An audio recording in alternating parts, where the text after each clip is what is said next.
On May the 16th, China's northern city of Tianjin introduced its new talent plan by offering a hukou or permanent residence to attract talent to the city, and within 24 hours, 300,000 people downloaded the citizenship application. Actually, more than 20 cities in China have offered preferential policies from housing subsidies to hukou and living allowances. Why are these cities vying for an influx of skilled professionals? How could metropolitan talent attracting policies shape the future development of these cities? And will these talent policies become a stimulus for the property markets? To discuss these issues and more, I'm very happy to be joined in the Beijing studio by Mr. Mo Tianqian, who is the board chairman of Fang.com, and Mr. Wang Huiyao, who is the founder and president of the Center for China and Globalization. That's our topic. This is Dialogue. I'm Yang Rui.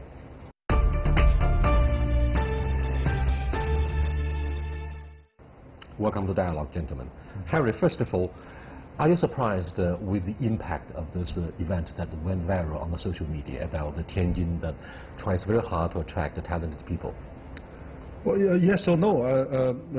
Yes is because I didn't expect that Tianjin has actually, as one of the last few cities to do that, actually stimulated so much wide attention, domestically and even internationally. And but no, because China is already getting to the stage because this kind of a talent war between the metropolitan cities already started. I mean, started from last year, when the mayor of Wuhan announced that they're going to attract 1 million college graduates to Wuhan, and then followed by Chengdu and Xi'an and Changsha and many other cities. Actually, there's a chain effect. So now, in the past, it was the country trying to attract talent from international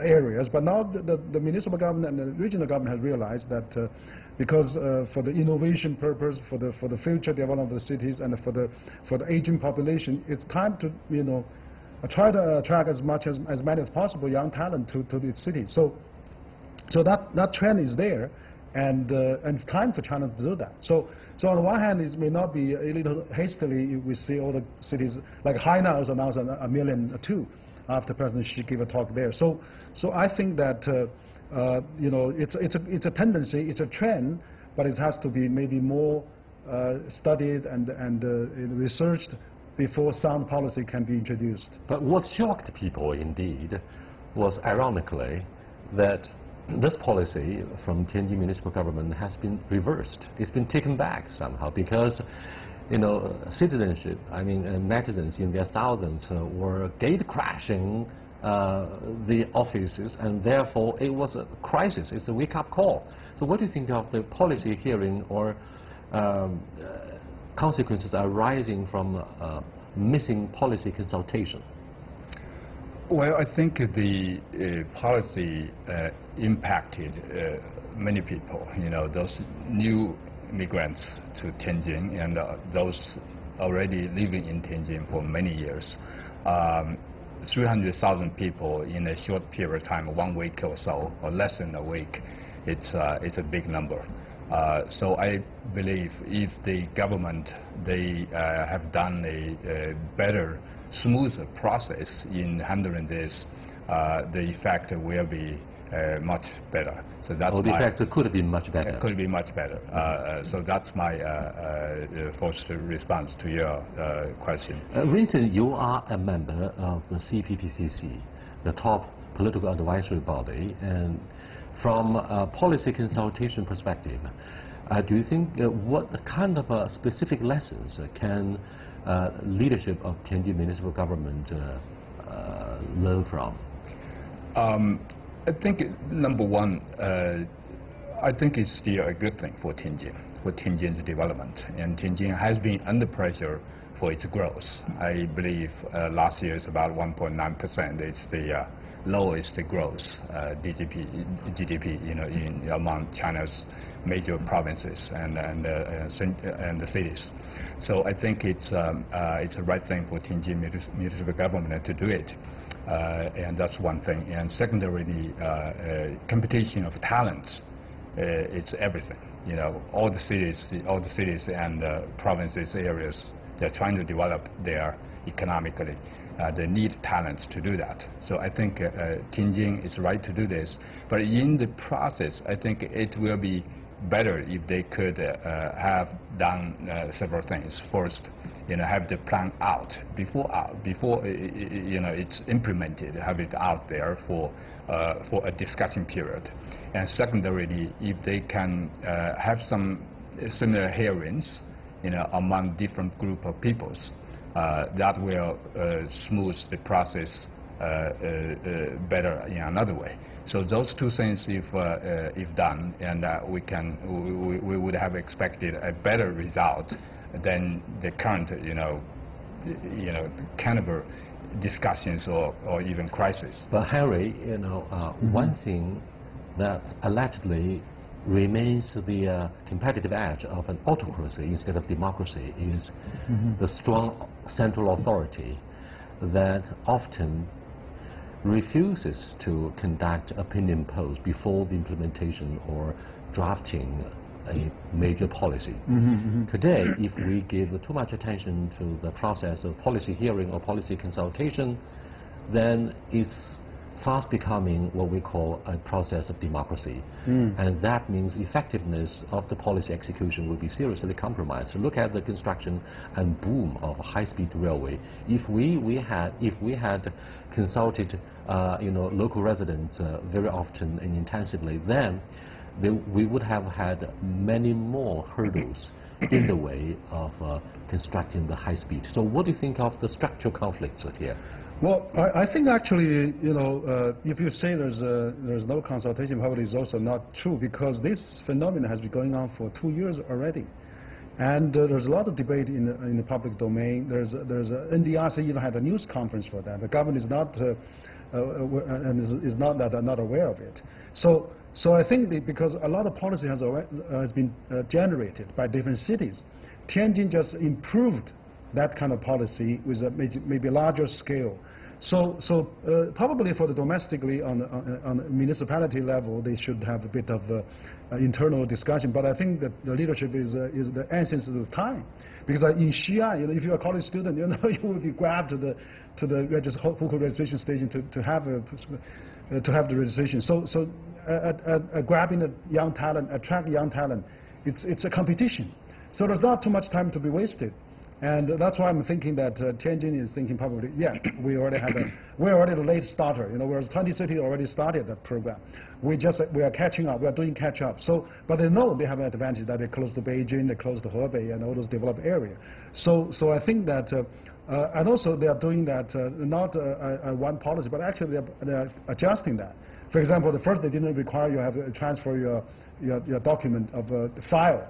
Now they require you have a file. Now you have to say you have somebody receiving you, a company or organization. So it's also easier for them to adjust. So that's you're right. So it's probably the beauty of the government that on the trial and the success area basis, that they adjust very frequently to reflect the real situation.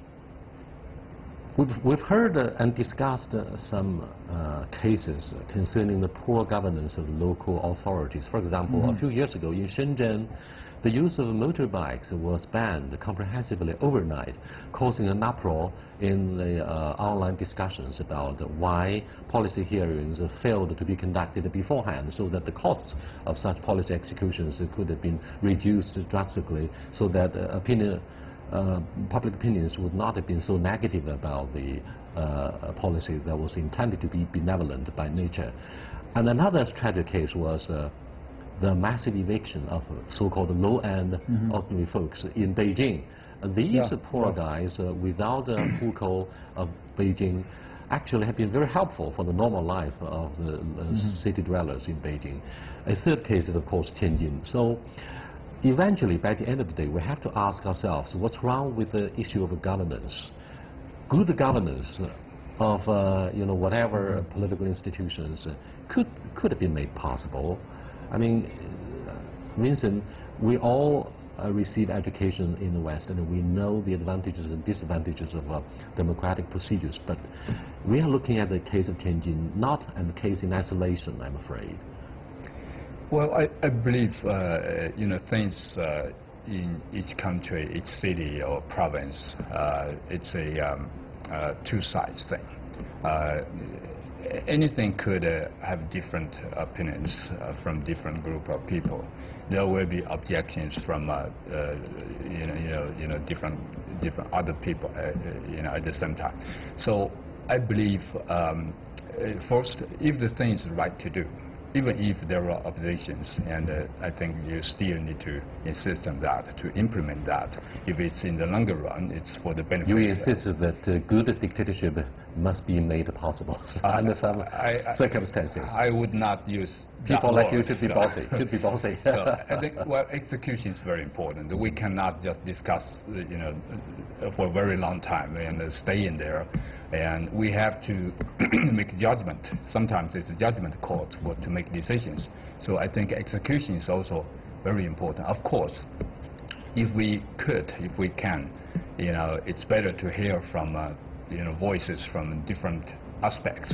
So that will be better for us to make a better plan, to make a better execution plan. Because I think the trend of a lack of talent, attracting talent, that is already a foregone conclusion, because that is already taken for granted by all municipal government that they have to attract talent. So that principle is already there.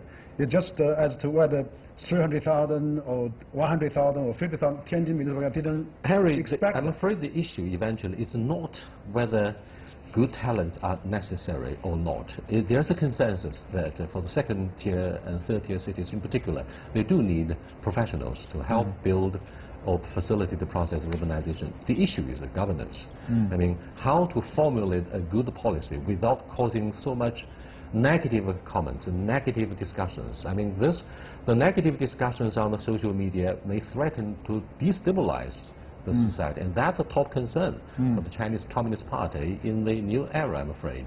Law and order, social stability would guarantee smooth transformation and deep reform in a year when we witness the 40th anniversary, right?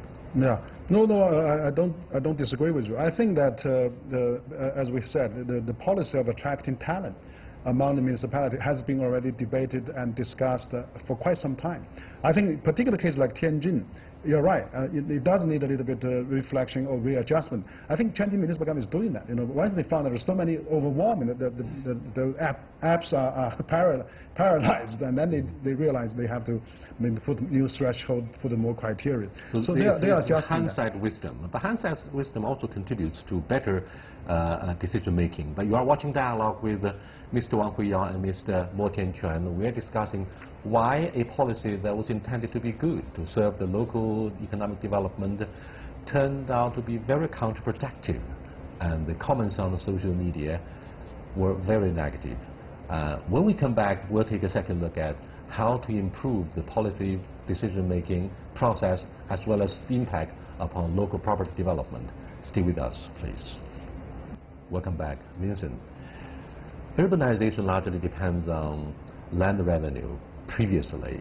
Today it may not be the case. However, when local policies were rolled out to attract professionals, what do you think of the impact upon the real estate market? Talent, it's a competitive factor of every economy. And talent is also the most energetic or innovation-driven group of people. So I think the current talent policy adopted by many cities is going to enhance the development of their local economy. Then back to how does this impact the real estate market or the property market? I think without people, without real estate. So that's very true. So with more people and we need more property, more real estate, let alone talents. So definitely a massive, migrant from other places to one city or urban area, definitely is going to be a very strong support of local property market. So but they could also impose enormous pressure on the environment and resources. You're right. So we just talked about it. Everything has its two sides. But talent, I think, the positive side is much bigger than the negative part. So I believe in talent. But this wave of talent policies, it's not for property market. It's not a try to boost the property market. I think it's generally for the economy of local market, for innovation like big data and artificial intelligence. All of these new things, they need talents to support each area's economic development. But that said, we have heard from Tianjin's Haihe talent policy, and more than 300,000 people registered to move to Tianjin. And we also heard stories from Xi'an, Hainan, and Chengdu, other big cities. So if there is a big, big migrant of talents to each city, they're going to have a big demand for properties in that market. So indirectly, definitely, it is going to create a huge demand for properties in those cities. And of course, if the supply is not enough, and it's going to need to a higher price, so that's very natural. That's an economic rule. So how to make sure the talents are taken care of, and at the same time to balance the property market, to make sure all those people living in the city for a long time and other people, they can enjoy a balanced property price, balanced living standard. That's a challenge to each government. Harry, yeah. Don't you think golden days for the labor-intensive manufacturing are over for local governments? And in this context, don't you think it's necessary to give a second look, to take a second look at the definition itself of talented professionals? Well, talent could refer to many things. In the age of innovation, artificial intelligence, big data, what kind of talented professionals do local authorities actually need? For example, in Tianjin, it seems no efficient studies have been conducted by the Tianjin authorities to give a clear definition about what kind of talent people they need. If I want to give some the assessment or criticism on those things, maybe there's 2 or 3 things I'd like to emphasize. First, I think the current trend of all the cities are fighting for the talent sometimes are not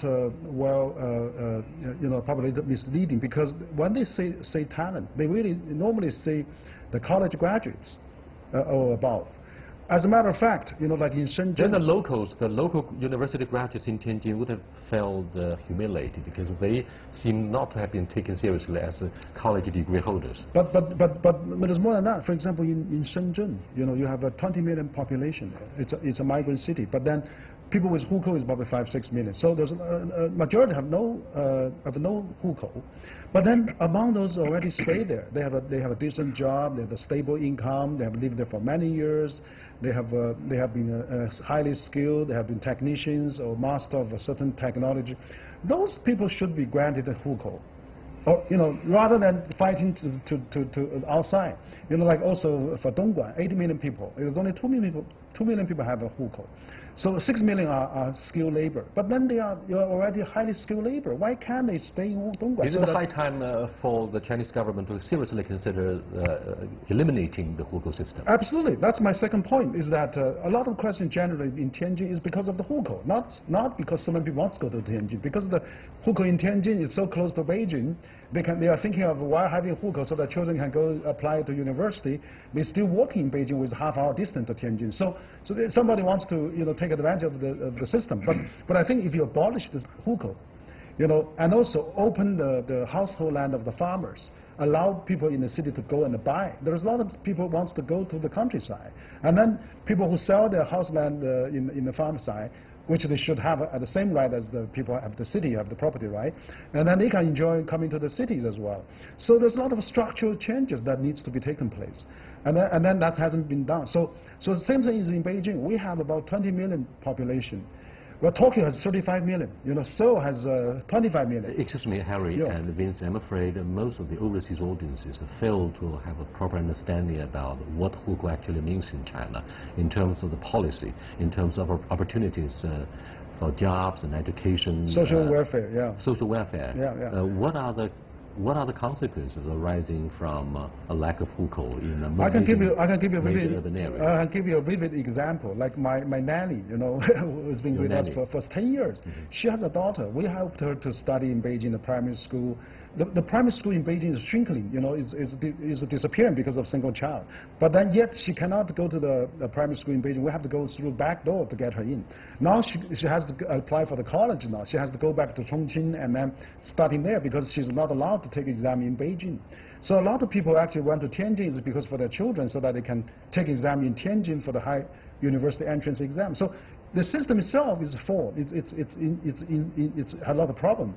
I think it's high time for China to change this kind of inhuman system, that they really should treat people not in. This is a very harsh criticism against the family planning and the hukou system. The dual-track system is not really good. I mean, for example, why people in the city, when they have a household 20, 30 years ago allowed, assigned by the government, can really become a private apartment, whereas the household land the farmers have cannot be private, belong to them. So we enjoy many more times of housing boom, but then the farmers don't have that.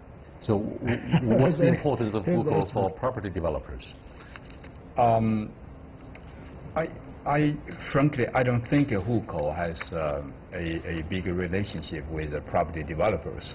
If there were no hukou, it's better for developers, and because there is no restriction, for you to buy properties in a specific city.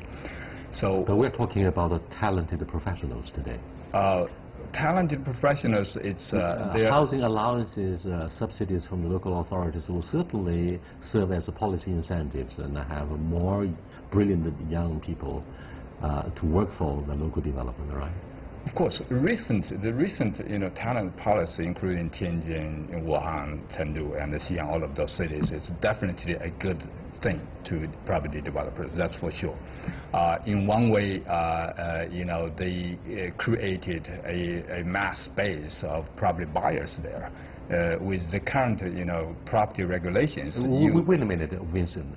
Are you both talking about the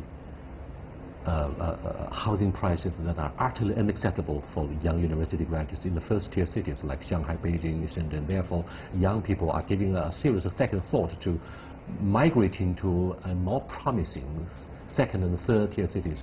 It's all about the issue of housing prices and property development. Well, I don't think so. I think the talent policy it's to attract the talents for the general economy, for the general development of an area. But indirectly, it does impact the property market. As I just said, the talent policy. Number one, first, they attract a mass base of property buyers to each city. So that's, according to current regulation in the property market, you have to have a local residence and so that you can buy, you are eligible to buy properties. So that's created mass base. On the other hand, the government, other than giving you the residency and indirectly the permit to buy properties, the government, they also subsidize you to do that. So it's a two-way support to the indirectly to the property market. So that's why I think this is a good thing for the property market in each of those cities. I was told that many local governments pour a lot of budget into R&D of digital technology, encouraging young university graduates to set up their startup companies, technology companies with the budget support. Do you think this is especially the case in the second-tier cities where we see relaxation of immigration policies? I think you're right. I mean, the government should probably not using the taxpayer money really to say which industry they should support more, which support. That's against WTO rules. Actually, basically, government just regulate the market. The investment let the private sector to do it. So I think the government is okay if they subsidize the student a little bit of allowance to start renting the apartment, so they can start a cycle of the property market. I think the most important is that the government of local government should do public goods, provide public services, and then really to facilitate the young student that they can settle down in the city. rather than say, oh, this industry is important, but maybe they can do some planning, but I don't think they should invest heavily, like the solar, panels that used to be invested so heavily. Now it's actually another issue of embarrassment, gentlemen, is both Shanghai and Beijing have implemented population caps. An increasing number of second and third-tier cities are joining a battle to win more talent. With the rapid growth of population in crowded cities like Beijing and Tianjin, I mean, young people who newly graduated would have a little chance. They would stand a little chance of finding a good job. Their meager salary would not possibly support their renting. Just like I said, like Tokyo is 30 million and Seoul is 25 million. They have no cap. Whereas Beijing have 20 million has a cap. I think the policy should be that we should allow people from Beijing to move outside Beijing. If they have a chance to buy the household. Xi'an initiative is right, but now something that lives up to expectations. All the cities now, there's no policy for people, urban residents, to go out to buy the land in the rural area. So why should they go? For example, when they get old, they can sell their apartment and they can buy a small piece of land from a rural area. So they have a large number of people go to the urban, to the suburb. Whereas in China, there's no such a policy. So people can come in and people can't get out. I mean, Vincent should know this quite well. Yes. So by the end of the day, it's not only a definition of talent professionals, but also how to build more schools and hospitals in the city proper, attracting or diversifying human resources from the bustling CBD area to a place like Xi'an, where you wouldn't have any commercial properties, would you, Vincent? Well, yeah, there will be a different plan or different regulations in Xi'an about the property market. And most of the properties will be for rent, not for sale. That's something I know. But I think, well, even if the back to talent policy, even if the talent policy is going to be good for property market, I think it's good. It's not a problem. So don't think it's a problem. I think talents, it's the fundamental competitive factor of each economy, including property market. So with more talents into each city, and definitely it's going to boost everything. It's going to boost its innovation, its technology, its efficiency, and also property market. So I think overall it's going to boost the general economy of this city. So I think in general and overall it is a good policy. Thank you so much, gentlemen. I wonder if leadership in Tianjin would be watching our program as part of their policy consultation, so that real talented professionals will be attracted to this very promising second-tier city, which is so close to Beijing and to Xi'an. I will see you next time.